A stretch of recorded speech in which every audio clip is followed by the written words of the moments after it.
Assalamualaikum warahmatullahi wabarakatuh. In this video, I will read journal with the title Teaching English to Visually Impaired Students and Analysis of Teachers' Problem by Leni Marzulina, Dian Erlina, Muhammad Hollandia, Kasinyo Harto, Herizal, Rizky Dwi Amrina, and Opalia. Introduction. In Indonesia, English is intended to be one of the compulsory subjects in junior high school, senior high school, and universities. It is widely known that English is important for the most common reason that English is a global or international language. Several previous studies report teachers' problems in teaching English to visually impaired students. Basran 2012 focus on strengths and problems as well as the teaching and material used by 3 APL teachers working in 2 special primary schools for the visually impaired students.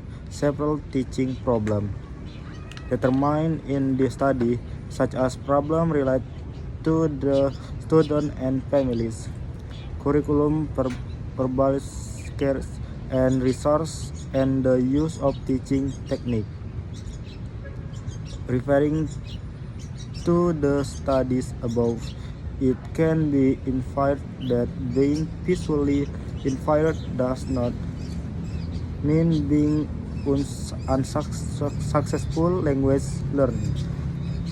Although human vision serves as a major stimulus for learning with the assistance of teachers and technology, visually impaired students, special learning needs of visually impaired students might be challenging for the teachers. Lectural review. Visually impaired student.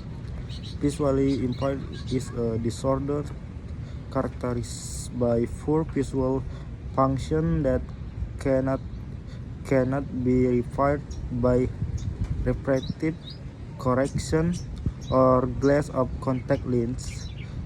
Medical producer or Sugarin Navel and Riverside 2018. The nature and degree of visual impairment by vary significantly.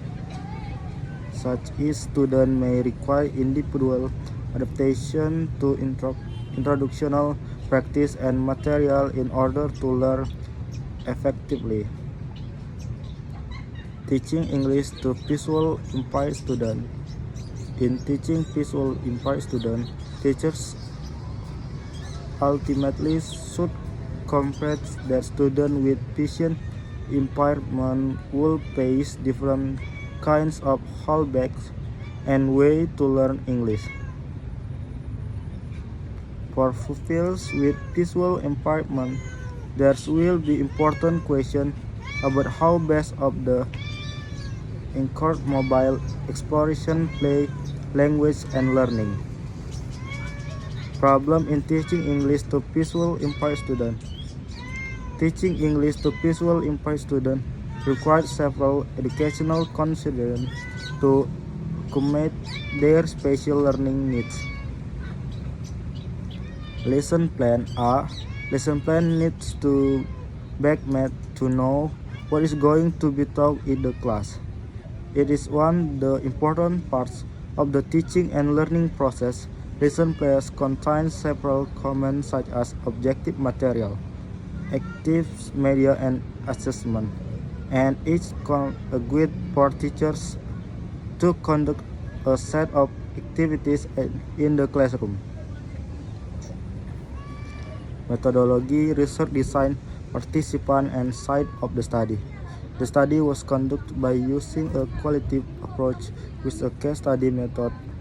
A qualitative research aimed at the expanding phenomena based on the perception of participants. A case study is used to describe a specific interpretation on phenomena as well as the context in which occur. Data collection and analysis. Interview and document analysis were conducted to gain in-depth information and understanding on the subject of the study. Interview involved presentation of oral verbal statements and reply in terms of oral verbal response. Establishment and trustworthiness. To obtain the trustworthiness of the data collected for this research, we used regression and member checking techniques. The purpose of triangulation is to increase the credibility and validity of the findings. Student attitude and behavior problem. There were several student factors that impact the teachers in teaching visual impaired students. The major of the problem was about student attitude and behavior. The student attitude and behavior were most described in the participant interview discussion. We found that there were several problems faced by teachers in teaching English to visual impaired students at on special school in Palembang. I think it is enough. Thank you very much. Wassalamualaikum warahmatullahi wabarakatuh.